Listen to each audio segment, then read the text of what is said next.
5, 4, 3, 2, 1. It's the new Panic Room. It's the show other shows want to be, and the show that authors want to be on.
The all-new Panic Room radio show is brought to you by hellboundbooks.com.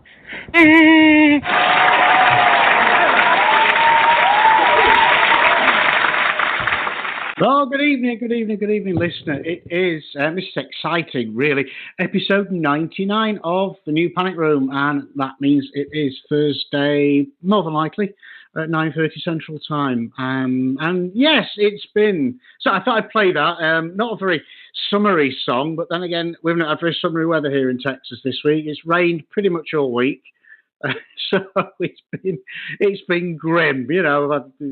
Kids sat at home, bored out of the schools, and it's been that. But it's brightening up a bit now, so hopefully the music later will reflect that. But I thought I'd start off with something sublime.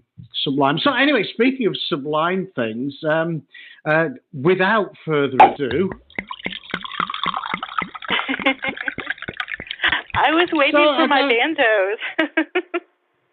Well, no, I thought we'd have the wine tonight because okay. You know, don't want to spoil you too much, really. So, okay.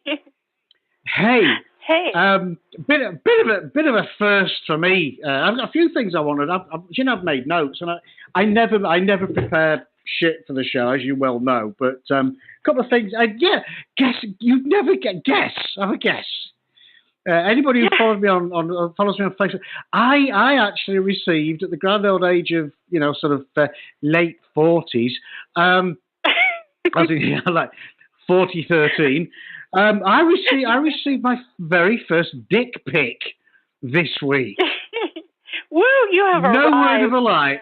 I have arrived. I was sent a picture of an African American gentleman's sort of floppy old thing. I wasn't sure.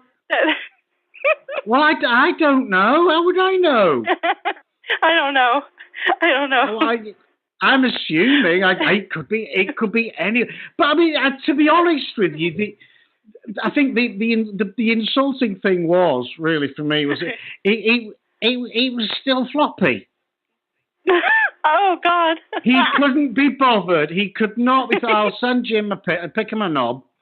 Obviously barking up the wrong tree a little bit. I'll send you, and I couldn't even be bothered to make it hard or nothing. So he sent me this picture. It's like a floppy brown sausage. It was. I thought, oh, what? Really? Oh, you couldn't make that little bit of effort. Honestly, I'm really no. Just if you get seriously, any listeners listening in want to send me a dick pic, come on, make an effort. Show. Okay, any listeners right now, if they want to send me one, refrain. Don't do it. Abort. Go back. And you have. I know you have received at least one, and God, he knows who is. To be fair, I've seen woodland fungus looking better, to be honest, but it's funny. I don't know why. I mean, I see it. Certainly a lot of female authors, especially a lot of female erotica authors, think they receive these things daily, and I don't know. And speaking as a guy, I don't know what in any man's mind leads him to believe that is going to get him laid. I'll tell you what, this random chick, we've made friends on Facebook. I'm going to send her a picture of my knob. That'll get me in her knickers. Not really. No, it isn't. It'll get you blocked. Maybe they're arrested.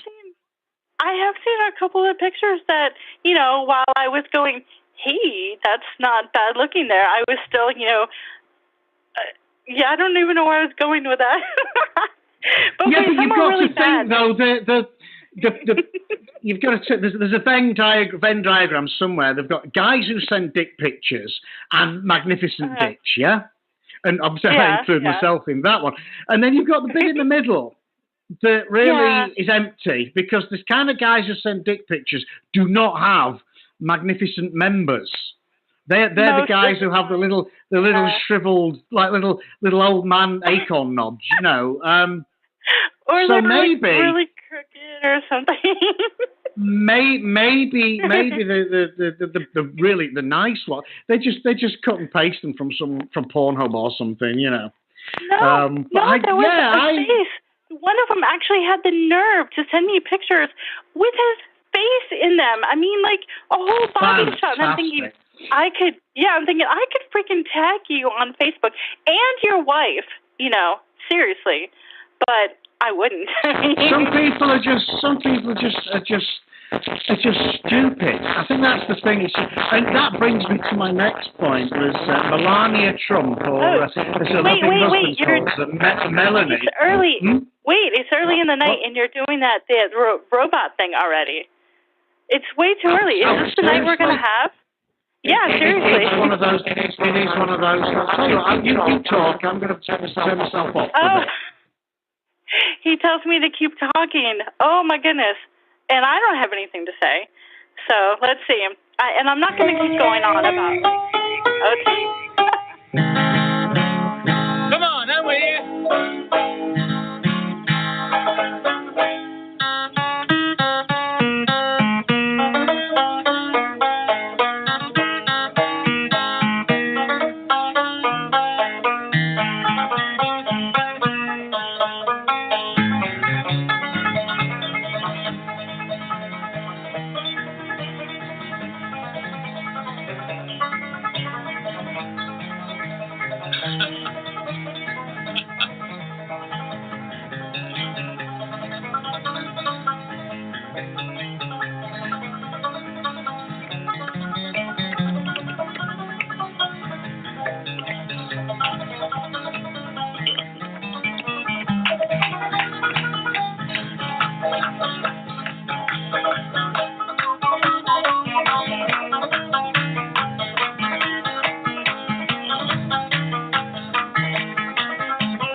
can play all day with that guy. Well, he's back. Am I sounding less robotic?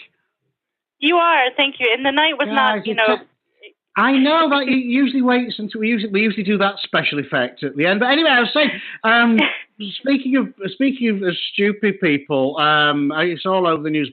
Melania Trump, or as her loving husband calls her, Melanie, she's gone to the border to sort of view for herself the absolute fucking humanitarian disaster created by her husband, with a jacket.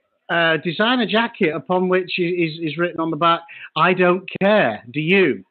I saw that. Yeah. I mean, really?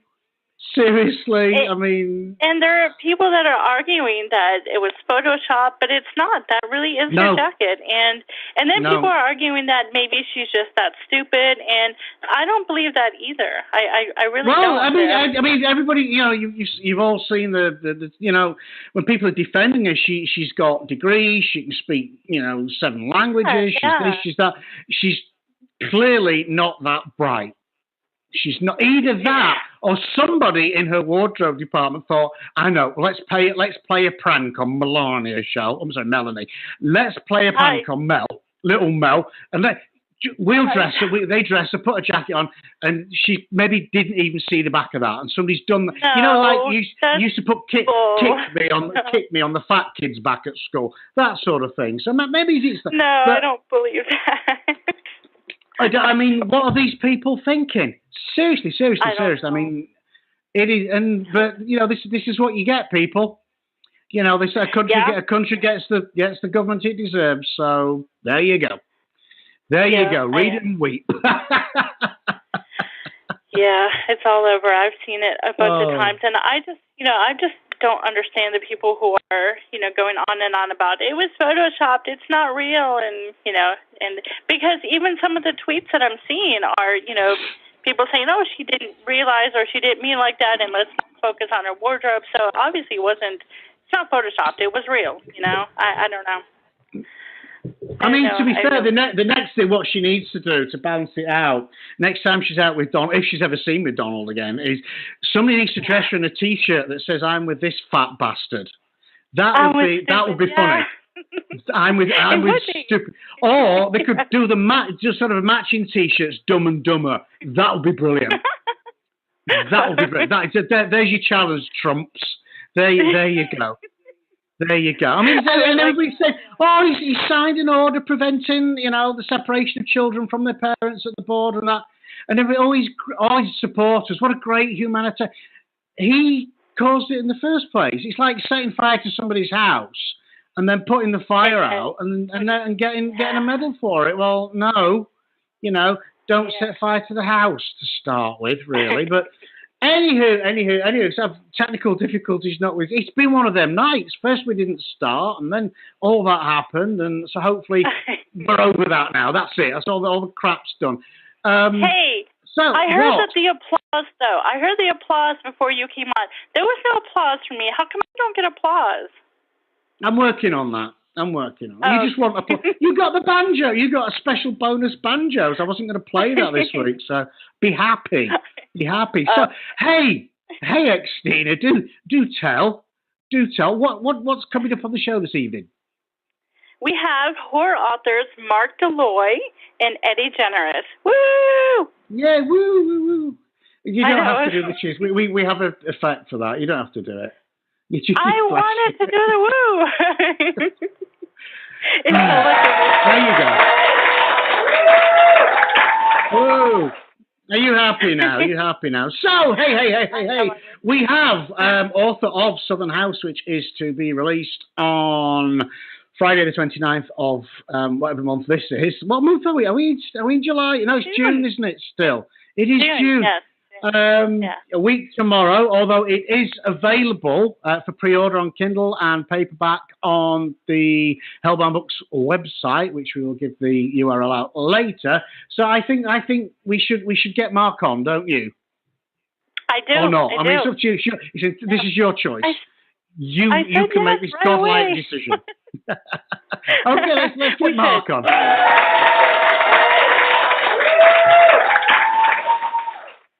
Mark, how are you, sir? Hey, I'm terrific, James. How are you? Good. I'm good. I'm good. It is nice to finally get to speak to you. It is a pleasure, sir. Thank you for joining us. Absolutely. I was listening to your banner there, and I'm like, how am I going to follow the floppy sausage and the Adirondack grape? That was my biggest issue. Don't try to emulate it, for goodness sake. Oh God. Yes. I've seen enough chipolatas to last me the rest of my life, I can tell you. Dear Lord. Dear Lord. Oh, I'm emotionally scarred, I have to say, but I do have a little. For anybody who's listening, any of the guys out there who've ever done anything like this, I do belong to a group of females on Facebook who, they post these pictures and we laugh at them. And sometimes they even, name the names of these guys. So I'm not joking. So, whoever you are, you're being ridiculed, and we're having a lot of fun with it. So excellent. I wish I'd saved them now. If he sends any more, I will forward them to you with his name, telephone number, and address. Is there a Hall of Fame? Is there a Hall of Fame? I keep those for my private. Oh wait, I mean what? What was the? Yeah, no, there's not. No. So, hey, Mark is here to talk to us about Southern House. I'm particularly excited by this one. Absolutely fantastic, terrifying book, I have to say. It's been a while in the making. Obviously, and finally, it is going to be out there officially next Friday. Although, as I say, you can pre-order it now.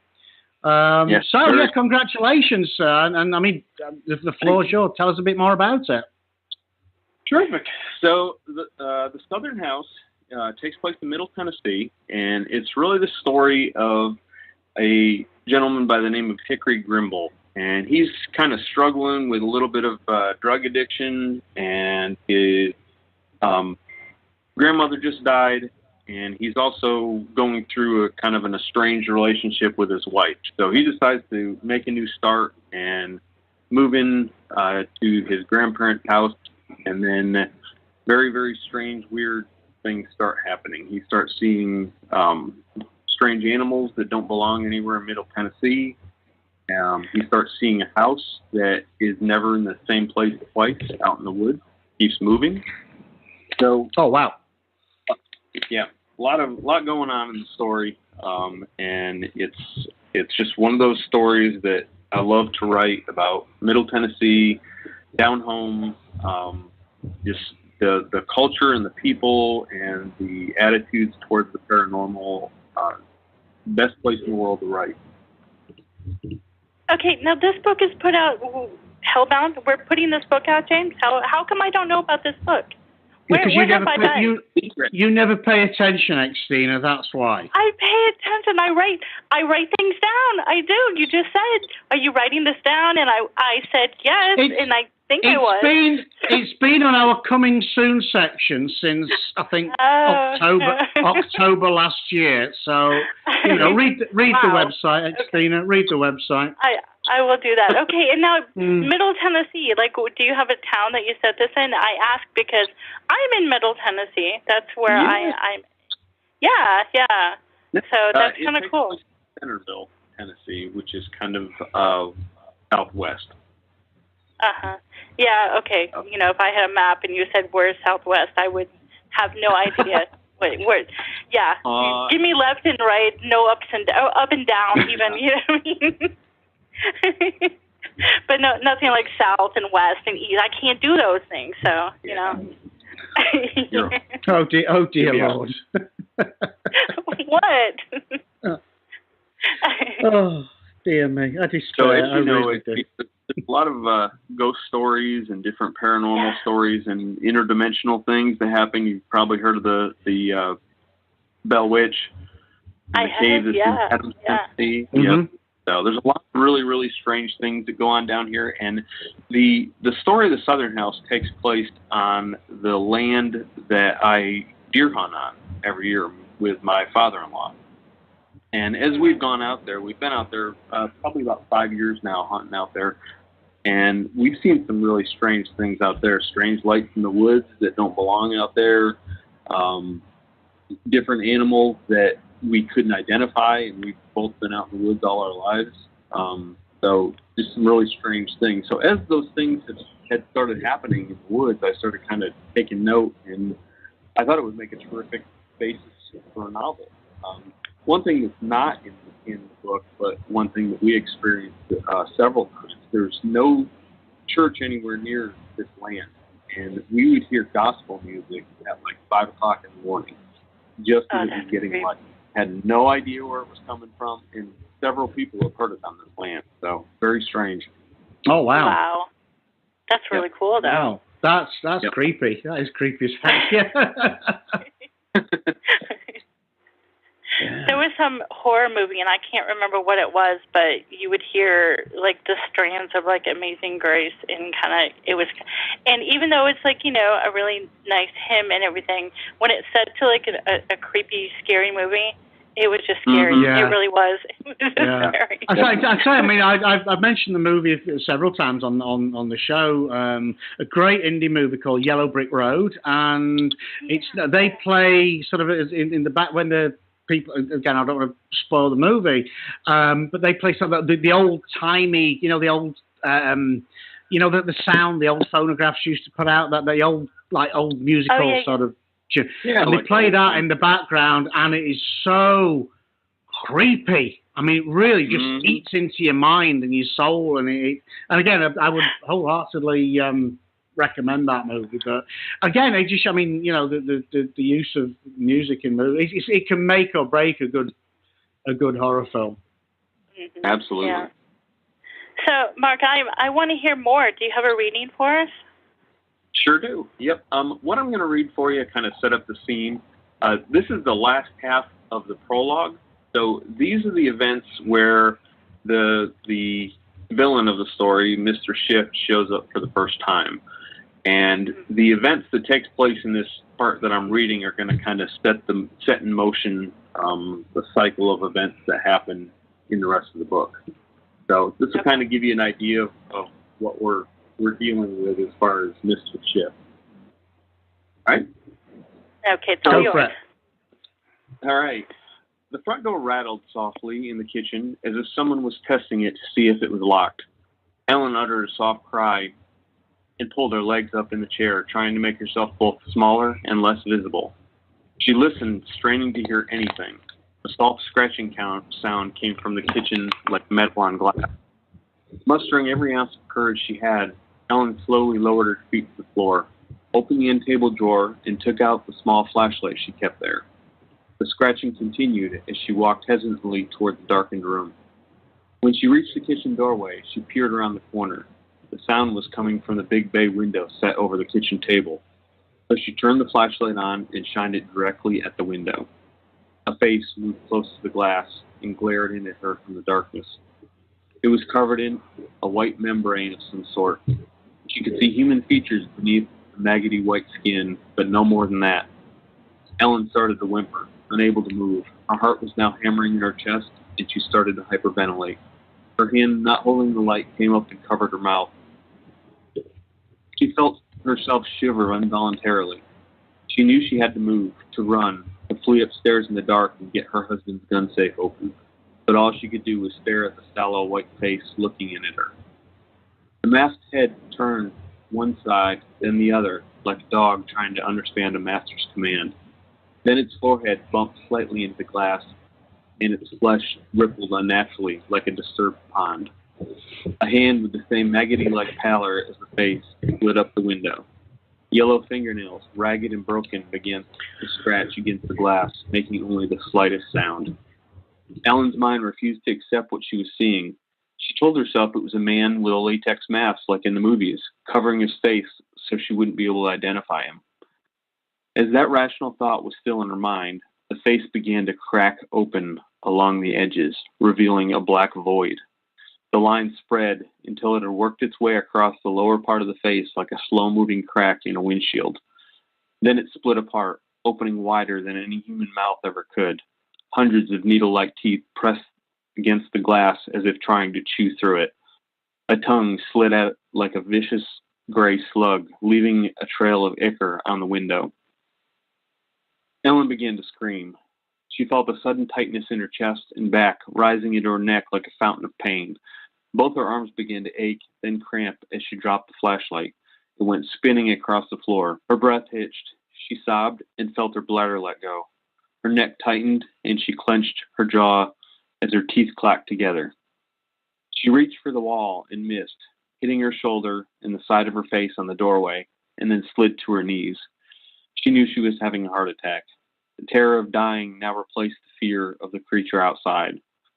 She thought she was ready for death, but now it was here for her. She wanted to fight, wanted to survive a little longer. Ellen crawled across the floor, away from the kitchen and whatever was trying to get in. She knew she had to get upstairs somehow to her husband's guns. He'd showed her the basics, and she thought maybe the basics would be all she'd need to survive this night. The front door rattled again. There was a soft knock, followed by a series of loud bangs as whatever outside tried to get in. Ellen reached the stairs. Her legs were weak and numb, but she used them anyway to push herself forward. Her fingers dug into the carpet, pulling her along.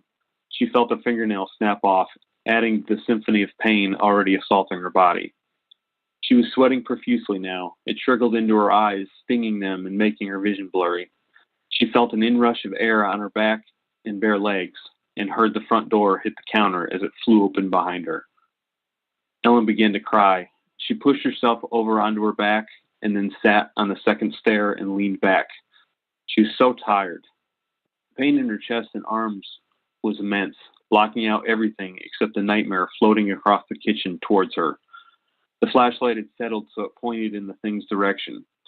The creature was sliding 6 inches off the floor and had to hunch over to keep from hitting the kitchen ceiling, then ducking beneath the doorway and hovered across the living room.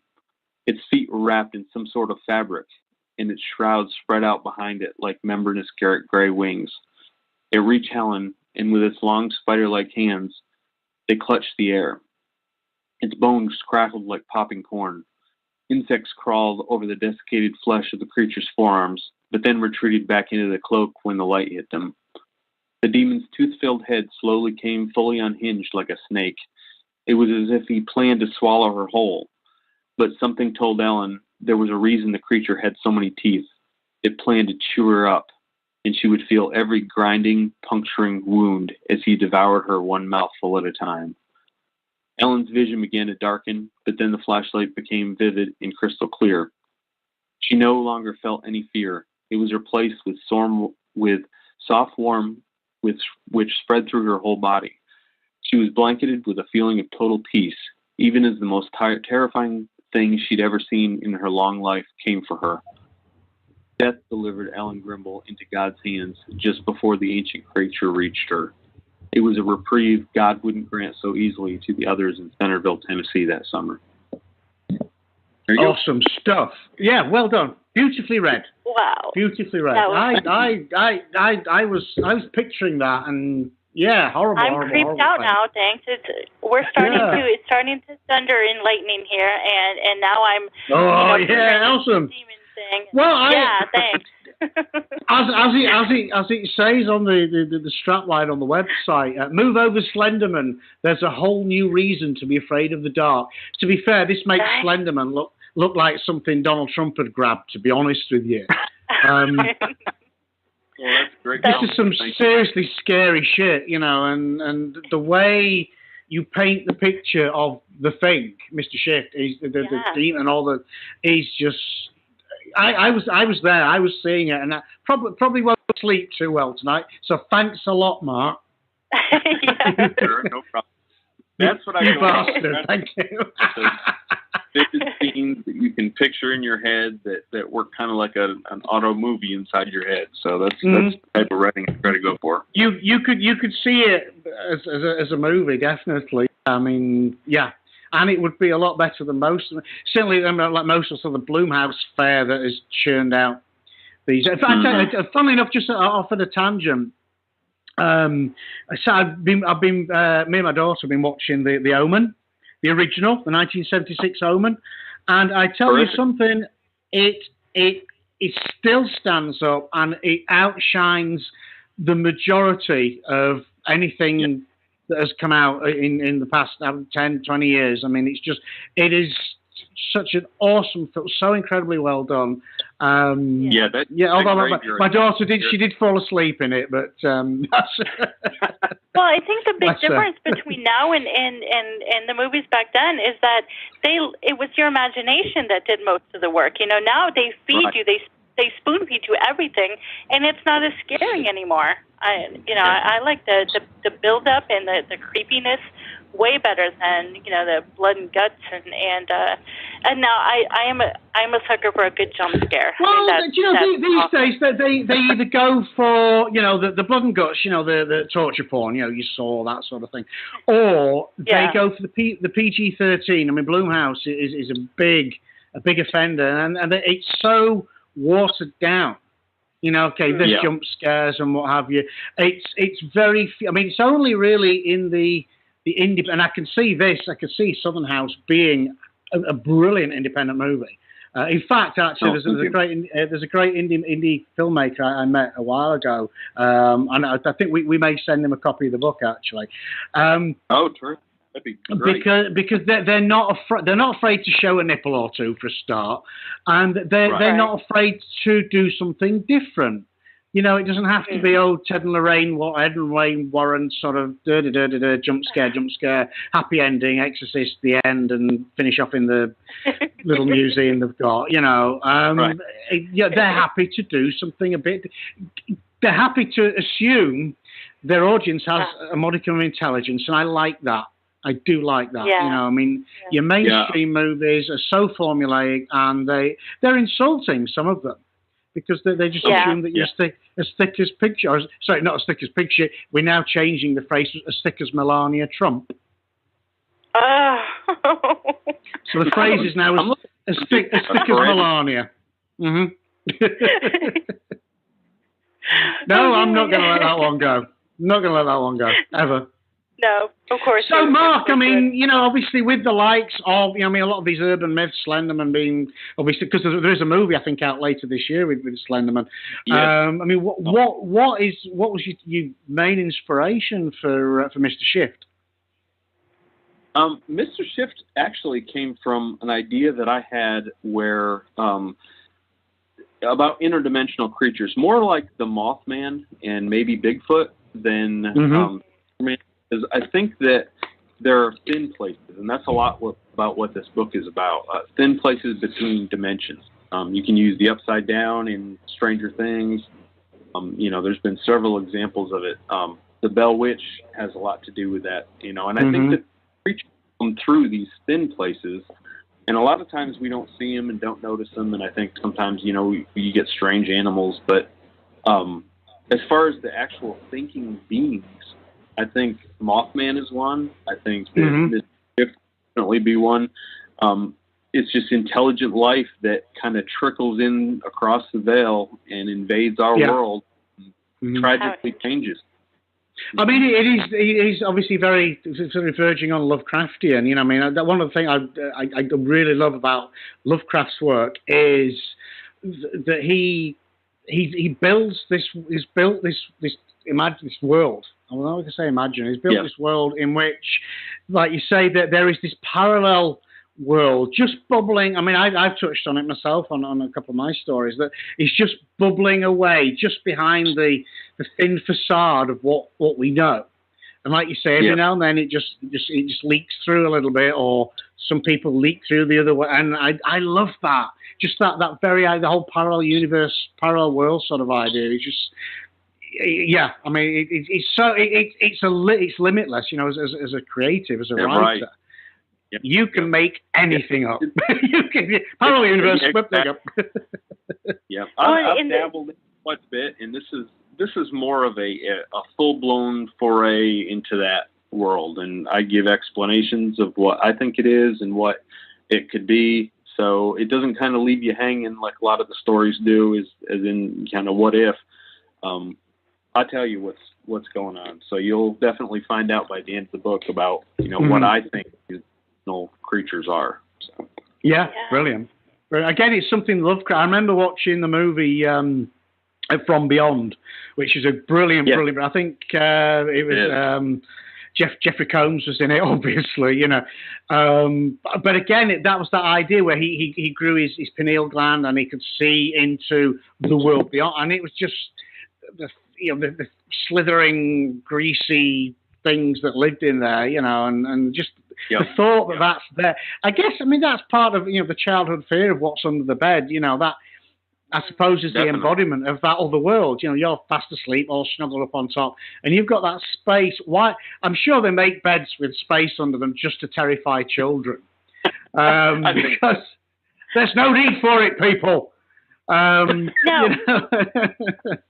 Now you were mentioning Slender Man. Did you guys see the documentary that they had where there was like two girls that killed in the name of Slender Man? Well, that was scary. The girl they stabbed. She didn't die, did she? She survived it. But because true, but she had like a crazy amount of stabs, though. I mean, they meant to kill her. Yes, because the whole Slenderman thing, But just the amount of belief behind. Yeah, I mean, it's an urban myth that has sort of grown, and they do. I mean, I can't remember the name of it. The demon. There's some village, so there's something demon, and where they found hoof prints on the rooftops and that sort of thing. I mean, throughout the centuries. Throughout the century, I'm going to look it up. There's always been this kind of story. I think Slenderman is just one in a long run of them. You keep talking. I'm going to look this up. I used to actually watch. My kids used to play Slender Man, not my little one, but my older kid did, and so I would watch occasionally, and that was actually kind of creepy. I thought. I mean, everything was so dark, and you're in the woods, and then he would just like pop out. So no, that was really creepy. So if they are making a movie, I would definitely watch that, and I would probably be pretty scared. But I'm not exactly sure. I mean, wasn't that just like some kind of I don't know. It was like something that was like, how did that begin? Like Slender Man. They were photographs that were taken, and I guess they were altered, but they showed the Slender Man like on a playground with a bunch of kids around him and things like that, and it was really, really freaky stuff. There's one really was. Like Cthulhu. Yeah, it's totally creepy. And the two girls, and I've actually looked it up occasionally to see what became of that whole thing, and the whole thing was really creepy. I do remember watching the documentary and being I mean, one of them was like mentally, or not mentally, what's the word, what am I looking for? She had like schizophrenia or something, and I don't know, the whole thing is just creepy to me. It really is. Yeah, well, I mean, it's one of those things. I mean, it could be Slenderman, it could be the voices from the TV. I mean, there's some show. I mean, there was a case in England about 20 odd years ago now. Two 10-year-old boys kidnapped a 2-year-old child from a shopping mall, and they took him to down the railway embankment and killed him. And there was all sorts of, and they just did it for something to do. They'd seen Child's Play. Apparently, they recreated some bits from that movie, and the movie was actually banned in England for a while because of that. But they said, that those kids would have done, if it wasn't that, it would have been something else. The voices told them, or Santa, or whatever. And some people are predisposed to that sort of thing, unfortunately. But scary stuff. It really is. Definitely. Yeah. Didn't we have somebody who wanted to say hi to Mark? Is she around anywhere? Yes, I think we do. Uh-oh, brace yourself. Hello, are you there, listener, caller? Yes, I am. Come on, Becky, join in. Hey, Becky. Hi, Mark. How are you? Good. So good to talk to you. It's good to talk to you, too. I have questions. Oh, yeah. Go for it. Uh-oh, brace yourself. I'm not going to tell you guys what I'm wearing, okay? Jeez. That's because she's not wearing anything. That's why, listener. Hey, that's our secret. Oh my God. She's not wearing pants. Becky, she never does. I know. I can't do anything with her. I'm telling you. Okay, Mark. What attracted you to writing horror? I would probably say every time I tried to write a regular story, it ended up morphing into paranormal or horror or thriller or just something evil with demons. I mean, it just so if I wanted to write, I knew I was going to have to write horror because they all turned into horror anyway. So. I'm just picturing like a nice love story or something, and it just becoming horrific in the middle or something. I've written stories about little rabbits for my daughter, and they end up turning into these horrible, gruesome things that I can't even let her see. So, yeah, crazy. It just had to be, yeah. Yep. If you, when you were in high school, what was something that you had to read that you enjoyed reading? Anything? Oh, The Grapes of Wrath.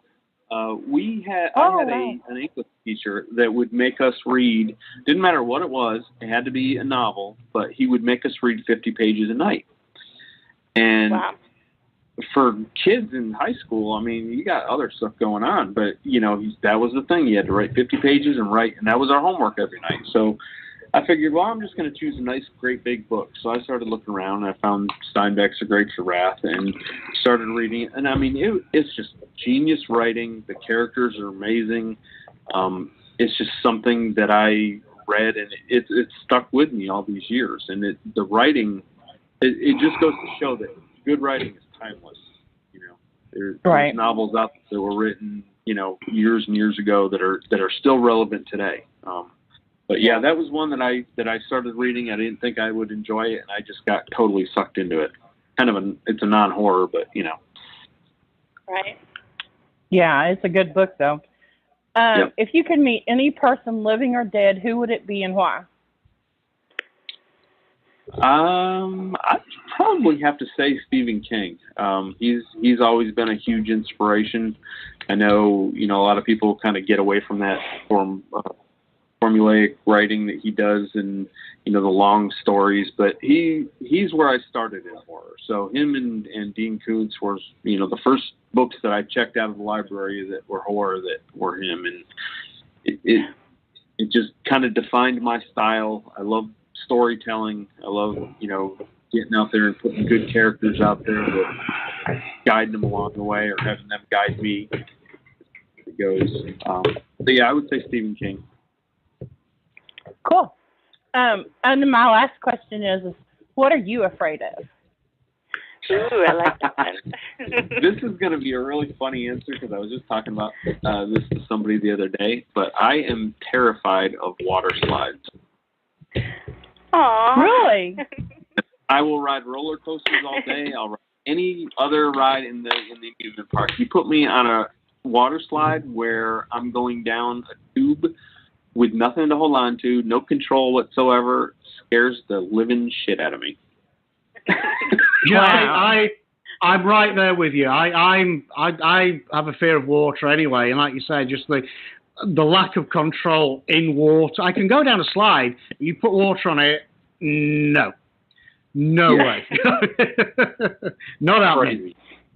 Not happening. Well, we are just about out of time for our first segment. I wanted to thank Mark for coming on the show, and you have to definitely promise. You have to promise to come back and see us. My pleasure. I would love to. Awesome. And tell us where we can find you online. Yes. You can find me on Facebook. And I do have a website. It's markdeloy.com. And you can go there, and hopefully I will have that updated here soon when I get the links to the book when it comes out. And, of course, I'm on Amazon. I have my Amazon author page. Awesome. And of course, I will be. The book is on the Hellbound. It's hellboundbookspublishing.com/Southern House, and you can pre-order it. Pre-order it on Kindle. Pre-order the paperback. So there you go. So everybody, rush out and buy it now. Yes. Right now. Yeah. I will be stalking you to come back on the show, Mark. We had a great time. We'll have to do it next time for the whole show because I want more reading and definitely more talk about scary stuff because I get scared. Yep. It's been a pleasure, Mark. It's great to finally get to chat to you, and we'll speak very, very soon. Definitely. Bye. Thanks, everybody. Okay, thanks a lot. Goodbye. And yes, we will be, funnily enough, we'll be right back with Becky again. We're going to be sick to death of her. Right back after this word from our sponsors.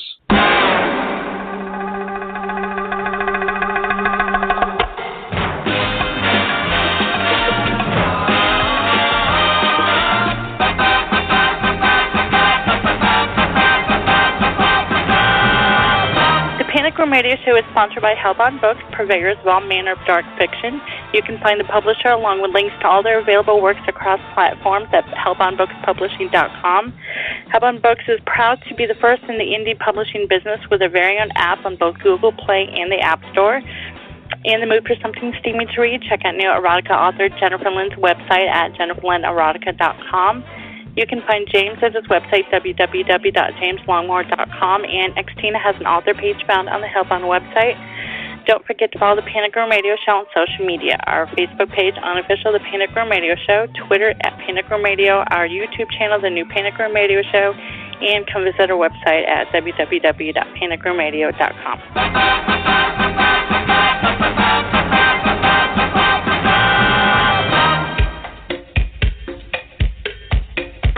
Aruba, Jamaica, ooh, I wanna take you Bermuda, Bahama, come on, pretty mama, Key Largo, Montego, baby, why don't we go Jamaica, off the Florida Keys.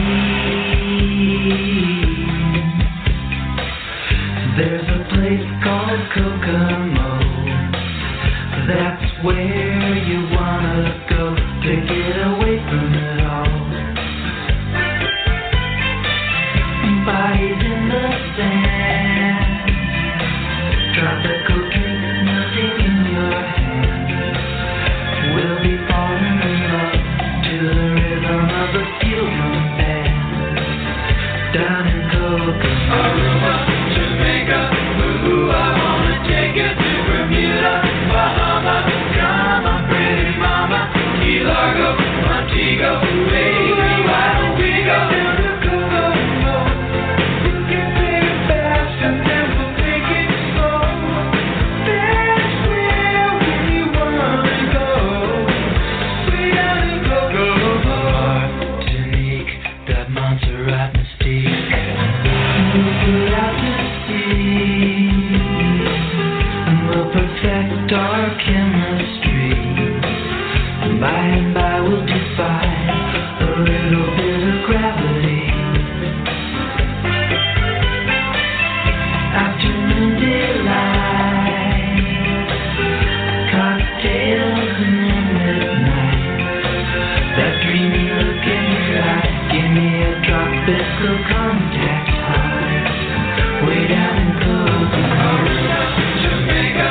Welcome back to part 2.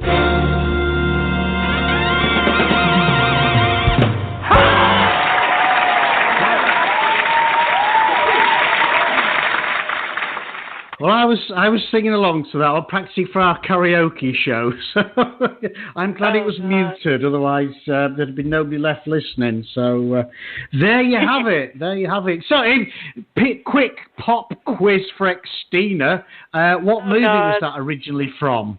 I have no idea. None. Nothing at all. No, nothing. Seriously? Tell me. You have to tell me. Seriously, nothing. Tell me. No. Please, you have to. I'll know for next time. I'll write it down. Come on, tell me. You have to tell me. That's not fair. No. So, anywho, you're not going to tell me, seriously? No, I'm not. Oh, my God. Look it up. Google it. Right, okay, so what happens now? Yes. Oh, hey. Looks like it's time to review something. Oh, no. Oh, God, Becky's back. Oh, dear. We're going to have to call it the Becky Show because you're never off, to be honest. No! You're never off the edge. You're just hogging the whole show now, building your part up. I know. I'm taking your job. It's hey, you are welcome to it. You really are. Hey, no. I was kidding. Yeah, see, every week when I say I'm calling in sick. My baseball. I have a baseball game on right now, and I don't even know what the score is. Oh my God, that's horrible. Okay, anyway, Becky, where am Becky? Becky, what have you got for us tonight? Better be a good one. It is. Seriously. It is. It's a really good one. It is. This is a book called A Coin for Sharon, and it's by Dallas Mulligan. And it's put out by Scarlet Galleon. And this is one hell of a book. I'm telling you. If you have not read this, you need to, because... Sorry, what was it called again? So I wasn't paying attention. What's it called again? I'm gonna hurt you. A Coin for Sharon. Right, all right. I'm listening now. It's really good. Right. This is a book about a detective whose name is Marlo Gentry, and he is looking for a serial killer that is on the loose. The serial killer's name is Gabriel, and they've dubbed him the Seraphim Killer. And his wife and Detective Marlowe's wife and daughter were killed by a different serial killer. And his wife was killed right in front of him, and he was left with his daughter, and she doesn't speak anymore, and so he's trying to find this killer so he can forgive himself. And I mean, it's really good. You just really need to read it. I don't want to give too much of it away, but I have never read Dallas, actually, and I think I have been bugging him to come on the show, and so far he is avoiding me. I think I'm looking right now to before I say that. I think so, anyway. I've talked to him a few times about coming on, and he says he will, and then, we never kind of, make a date or anything. So I'm going to have to bug him some more. Or maybe I can get you to do it for me. Yes, absolutely. Yes. I can do this. I've met Dallas. I know Dallas in real life. Dallas is very, very, very intelligent. He's well-read, and he can write. I mean, there is no doubt about it. In fact, this series has a second book out now, and it's called The Dark Age. I had to think about what it's called. And it's just as good as the first one. I mean, Dallas has a really amazing way of his characters. Man, they interact with each other. They are so full of life and believable, and I mean, they're just amazing. He really. I have to read him. I do. I have to read him. You do. You've never steered me wrong before. So. Nope. I won't either. Awesome. Nope. Oh, and I just read a good first draft of a story the other day. And I'm telling you, this one's going to be brilliant, too. Well, how many Becky stars would we give it? Absolutely 20.9. You're just making up the numbers now. Well, hell yeah, I am. You can't give it 20 out of 10. No, that's just, that's just taking the piss. I was waiting I want to hear the 9.999. 9.999. Yeah. 9.9999. There you go, which is fine. Which is fine. It is fine. It's fine. And fine. Y'all. Fixins. Oh my God. Whenever I say I'm fixing to do something, I cringe. Yeah. I do. I'm like, I'm fixed it. No, wait, I'm not fixing to do anything. No. Oh, it's the thing here. Is fixing and getting fixins, and I remember people actually do say "yo." It's great. About your daughter making the word hair, into like more syllables and that. 3 syllables. Yeah. I was like, what does that mean? And then I actually thought about it, and I was like, that's cute. Hey. The first time she said it, I'm going to go and brush my hair. What? You doing what? I'm going to brush my hair. Yeah, my hair. I said, what are you on about, girl? And it took a few goes. Ah, right, gotcha.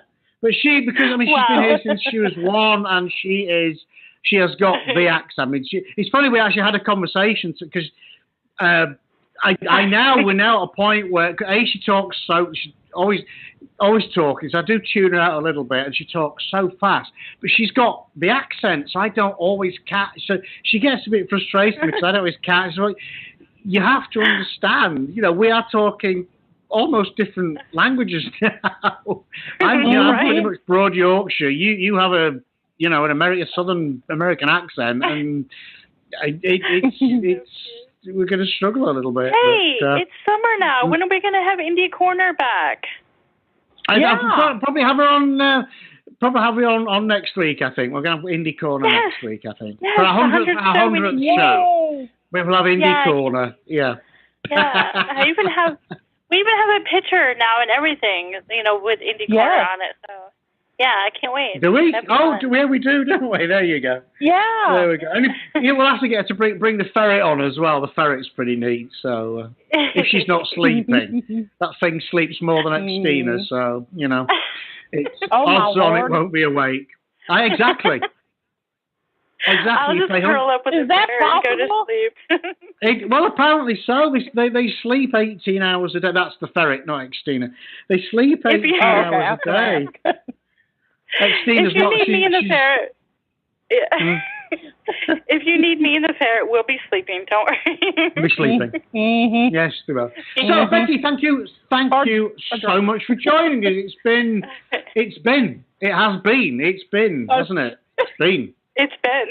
It has been. And we will speak to you again more than likely next week. You can't miss our 100th show, so you be there. You better be after the build-up. So we will speak to you next week. Thank you so much. Bye. Thank you, Becky. Bye, y'all. Bye, y'all. Bye, y'all. Way too happy. Way too happy, that woman. And she says she's not drunk. I don't understand. How can you be that happy all the time and not have a drink problem? I don't know. Exactly. I really don't. I was happier when I used to drink. So. Yeah, I think she's so drunk she doesn't realize she's drunk anymore. That's my that's what I think. Could be it. Yes, let's go with that. I love you, Becky. We love you, but she might still be listening. So, hey, we have our next guest lined up, which is exciting. Somebody I've been wanting to speak to for quite some time. He is, and he's got quite the list. We have. He's a creator, editor, designer, artist, feature writer, interviewer, and PR department of Unnerving and Unnerving magazine. He's also a brilliant author in his own right. And it's the one and only Eddie Generous. Oh, hey. Looks like it's time to review something. I pressed the wrong fucking button. I knew it. It's one of those nights tonight, isn't it? That's for the blooper show. That's all. The review button is right next to the studio cheer button, obviously, and I pressed the wrong one. So let's start again. It is the one, the only, the inimitable Eddie Generous.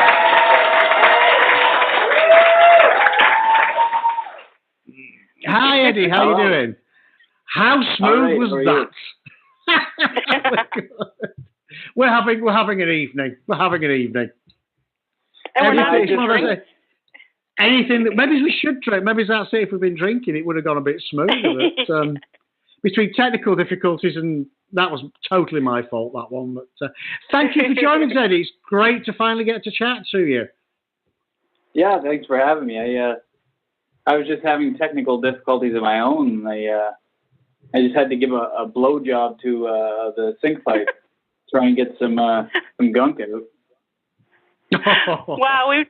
Wow, we've talked about dick pics tonight and the fact that I'm not wearing pants, and now we're talking about blowjobs. This has been a fun show. I'm so glad we're rated R, by the way. I am. Yeah, I'm so glad we're not doing Indie Corner this week, actually. I don't want to have to explain to my 9-year-old daughter what a dick pic is just yet. Let's give it another couple of years before we have to have that conversation. Yeah. And I read that on Facebook. Congratulations on that first dick pic. Thank you.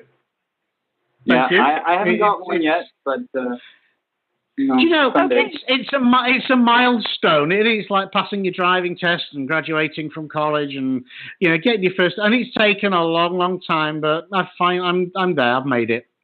Everything's ticked off the bucket list now. What? For the gentlemen, do you ever get do ladies ever send you inappropriate pictures?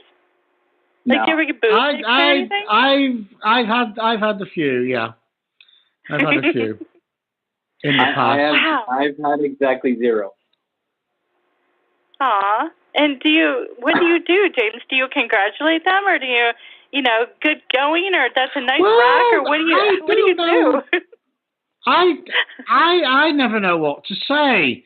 I mean, I don't know what the etiquette is, really. Somebody sent you a nice picture of their flaps, and I mean, what do you say? I mean, what is the reaction there? I don't know. I did. I'm sorry. I don't. But what do you say? What do you say? Nice flaps, toots. I mean, what? Oh God! What do you say? I don't know. I don't know. No. I just sort of say best is to say nothing. I think yeah.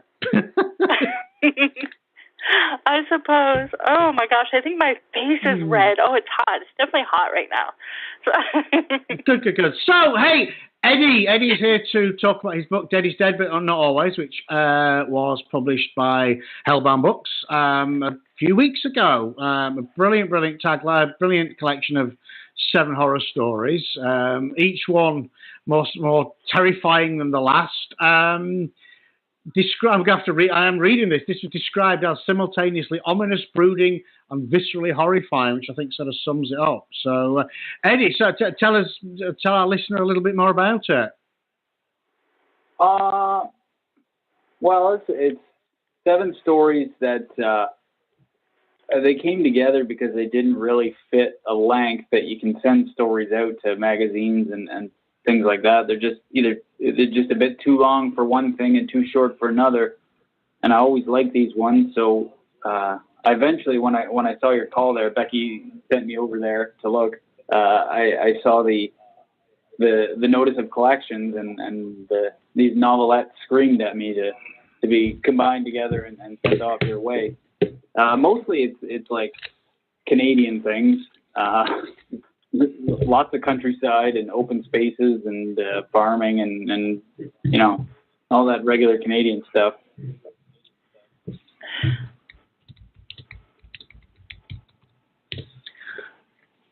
So is this just something? I've never been to Canada, I have to say.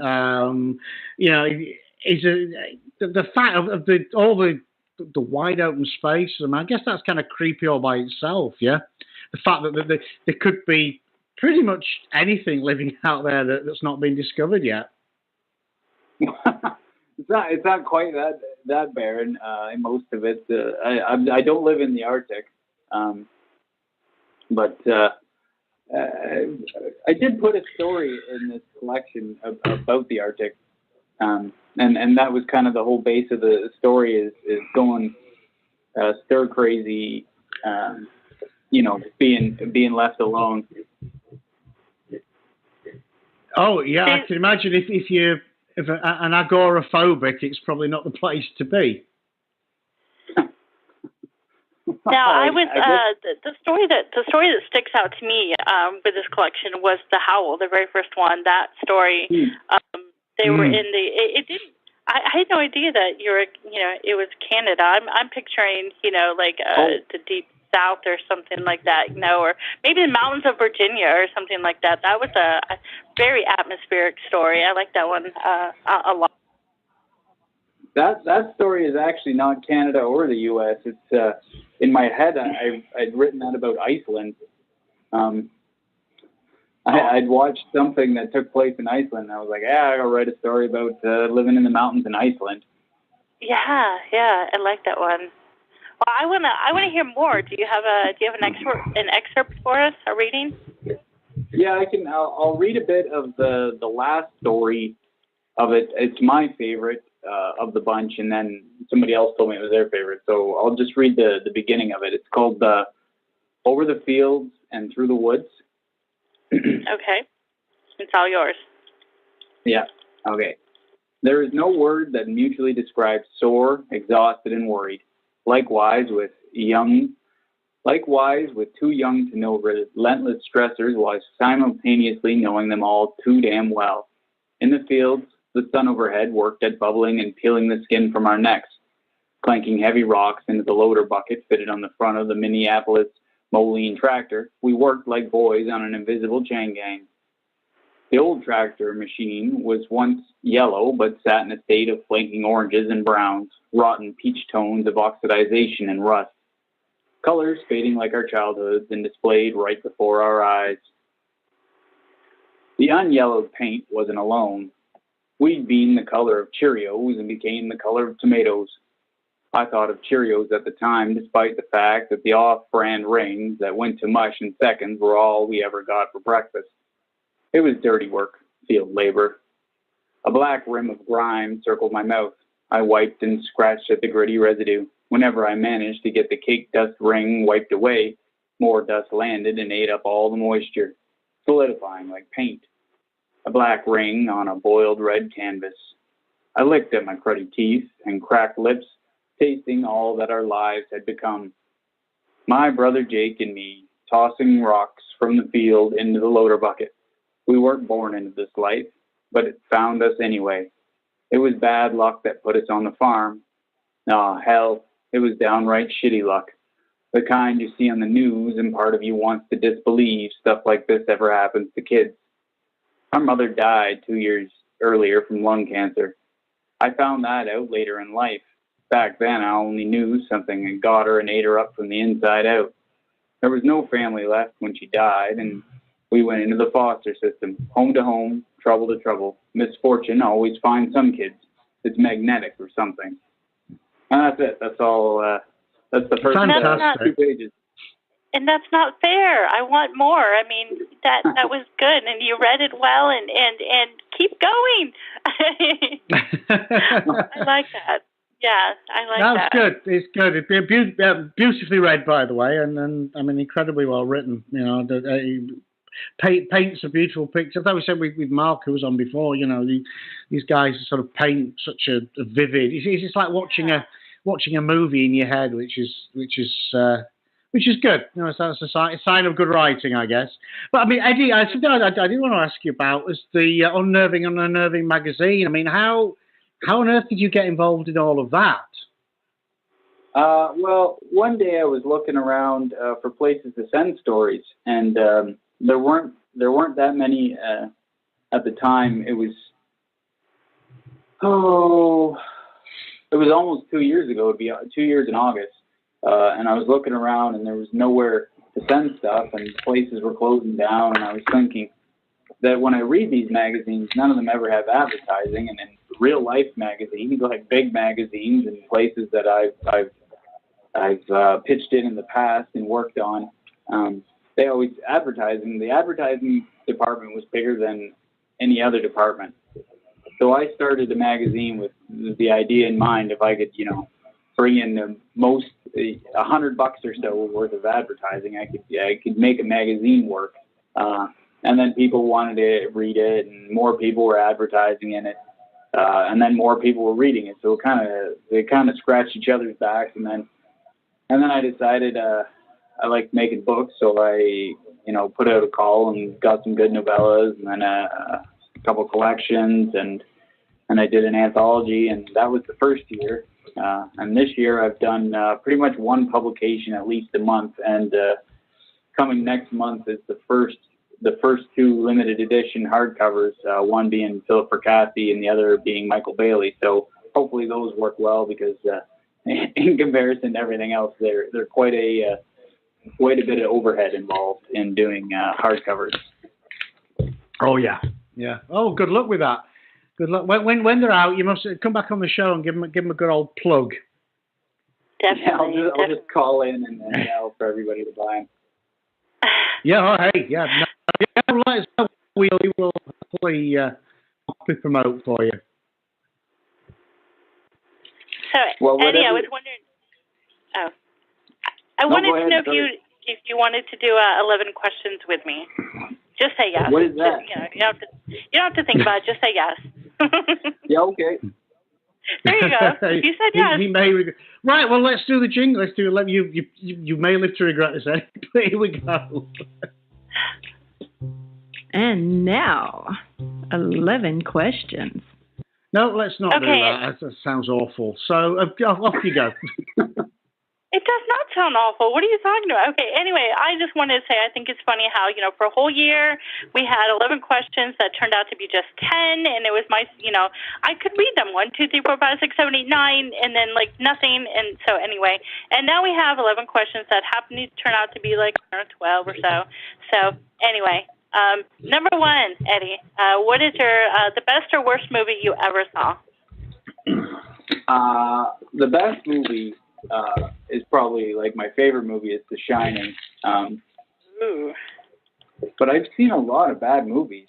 The best bad movie I've seen is probably Troll 2 or possibly The Brain. Those are both really good bad movies. But if you're talking bad, the best bad movie. I don't know. There's some really bad movies. You know what? I'll just go with my best is The Shining, and the best bad one. The most enjoyable bad movie is probably Troll 2. Awesome. With The Shining now, did you like the remake, the miniseries remake that came out? I don't know how many years ago. Yeah, it was pure garbage. The acting was garbage. They took the atmosphere out of it. I don't know, man. If I never see that goofy ass kid again, it'll be good. He was goofy. I will agree with you that part. I do agree with that part. But I liked it. I did. I think that as long as you don't try to compare it, to the original, because it was totally separate. But I thought it was decent. I really did. Well, they anyway, certainly followed the book more closely, because Stephen King was a production and writer of the miniseries. But I don't know, man. Just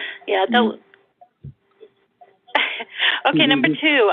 What was the very first grown-up horror novel that you read?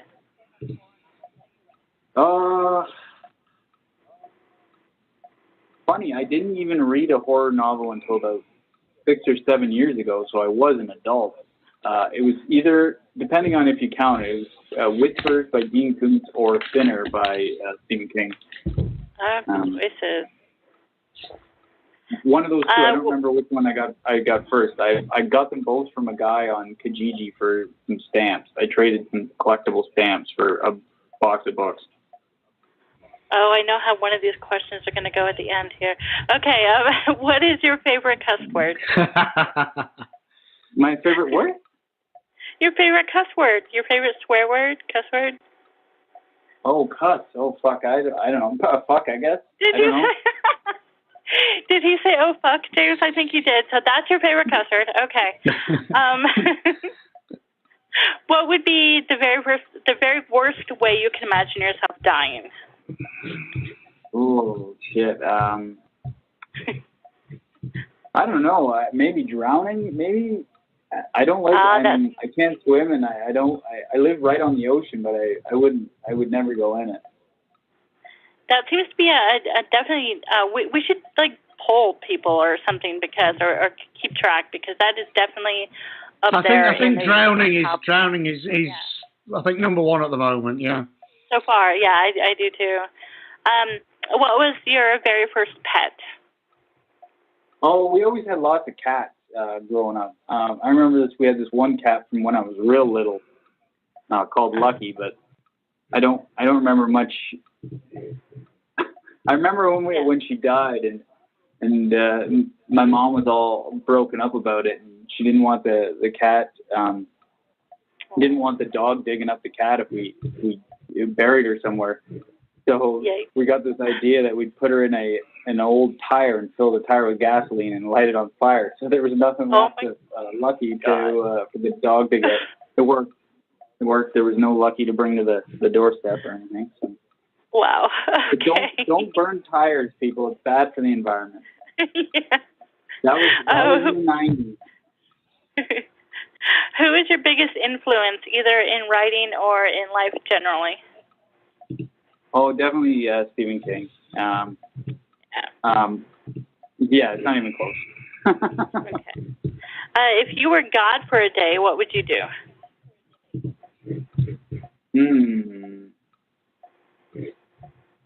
Oh, I don't know. Maybe etch a sketch and shake everybody off the globe and start over. Oh, I like that. That's a good answer. I do. Let's see. Okay, who or what, in your opinion, is the crappiest horror or supernatural being? Oh.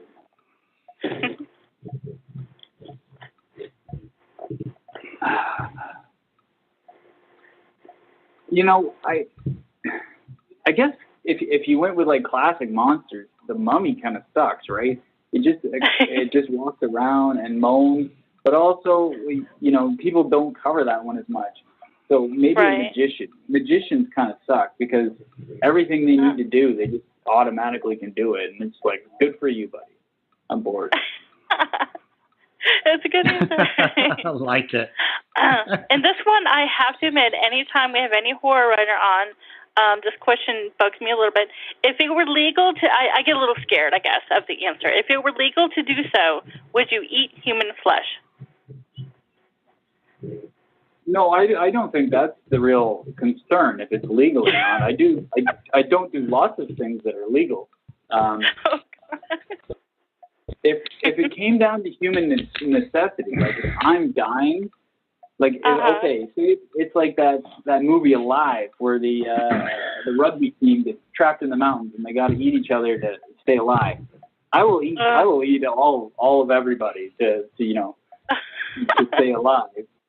Now, if it's legal, I don't think I'd just pick up a Pam chop or whatever and just take a bite out of Pam's leg or whoever. I don't think I would just eat people if it's legal. Okay, I'm not as scared now. Okay, who is your favorite member of the British royal family? Oh, fuck them all. I fucking hate them. I swear. I've lived in... So, that's a no. Tell us how you really feel. I've lived in Canada my whole life, and there's just this foreigner on my money forever. And it's just like, what is she doing here? This has nothing to do with me. And her pictures up at like hockey arenas and shit, and it's just like, man, no thanks. No thanks. I like that. Okay.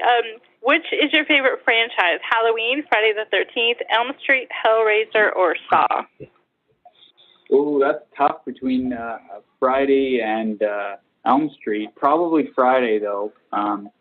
I watch all of the Fridays probably, a couple times in a year. I just go straight through them all and revisit them. But I also watch all the Fridays. But I can watch one Friday at a time, or one Elm Street at a time, whereas I feel more inclined to watch all of the Fridays. Did you care for the remakes of either one of those? I didn't see the remake of Elm Street because it looked so bad, and the remake of Friday was actually pretty good. I really liked that they gave more backstory to Jason, like the tunnels and shit under the campground to explain how he gets everywhere so quickly, and I don't know. I like that he ran the whole time. It's just, I think that was pretty scary. The Elm Street remake, if I remember correctly, Freddy was way creepier. Like in the on the show, in the movies, he kind of was. I don't know. Sometimes comical. Like he would make jokes and stuff, but in the remake, it became a bit of a parody. But I against my better judgment, did actually watch the remake of Elm Street quite recently, actually, and I was very pleasantly surprised. It is, like Xtina said, it is creepier. It is. They've done a really good job. I would recommend it. Too. Yeah. Okay. What is your least favorite part of the writing process? Oh, waiting. I hate waiting. You finish something, you get it, you polish it up after a few months, and then you send it out, and sometimes it's like a year before you get it back, and then for me it's 91% of the time it's a no anyway. So it's the waiting that kills me. Yeah. And this question I don't even want to answer now because I heard him say something earlier, but this is a bonus question: baseball or stamp collection? Oh, baseball. Did he say baseball? The only reason I had stamps was because they had hockey players in them. It's rigged. The vote is rigged. No, I'm excited now. Yay! And do you hear how I say it too? I've noticed this when I ask that question. I kind of put emphasis on baseball, and I think I'm secretly trying to get them to come to my side. So it's baseball or stamp collection. I have noticed I do that. There's stamps like old sad losers and whatnot, and pedophiles that collect stamps and that. Well, baseball. See, and now that I hear he's Canadian, I wanted to say, go Blue Jays. That's my team, and I'm not Canadian, but I love the Blue Jays, and go Blue Jays. So. I haven't watched. I watched when they had their most recent playoff runs. I watched cringing and it was 2 years ago, wasn't it? Yeah, their last one. Yeah, they shit the bed last year. Yeah, and they're not doing real good this year either. But I'm still a loyal fan, and I watch every single game. As a matter of fact, there's a game on right now that I'm not watching. You know what? They're doomed this year because you've now got Osuna who's garbage. As soon as the guy gets into that kind of shit off the field, you've got to send him somewhere. He's probably going to end up playing in Cuba. Stop, James. We're talking. No, it's true though, and it seems like our pitching has totally gone downhill. We don't even have good starting pitchers right now. So it's definitely, we're not going to make the playoffs, nowhere near. But then again, we have the Red Sox and the Yankees are just doing crazy good. So we don't even have a shot at the wild card right now. But I'm still watching and I'm still going, yay, go team when we do something good. So And now James has fallen asleep. And we are just about out of time, I think, with the show. So tell us where we can find you online, Eddie. Oh, okay. My personal website is jiffypopandhorror.com. I'm on Twitter. I think it's just at Eddie Generous. I don't know for sure. I'm on Facebook too. But also there's, the Unnerving website is unnervingmagazine.com. So that's about the sum of where to find me. I'm pretty Googleable. Google. I like that word. Yeah. Oh, my Twitter is and of course on the Hellbound Books publishing website as well. Yeah. Oh yeah. You could buy the book there, and then I'm sure Amazon and all that jazz too. Yeah. If you want. It's everywhere. It's everywhere. I wanted to thank you for coming on the show, and you have to promise to come back and see us. Yeah, for sure.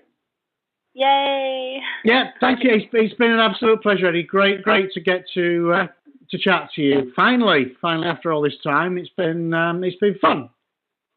Yeah. Okay. Great. Thanks. Okay. Thank you. We will. It is literally have to go now. So it is that time when we have to say goodbye, Xtina. Good night, Xtina.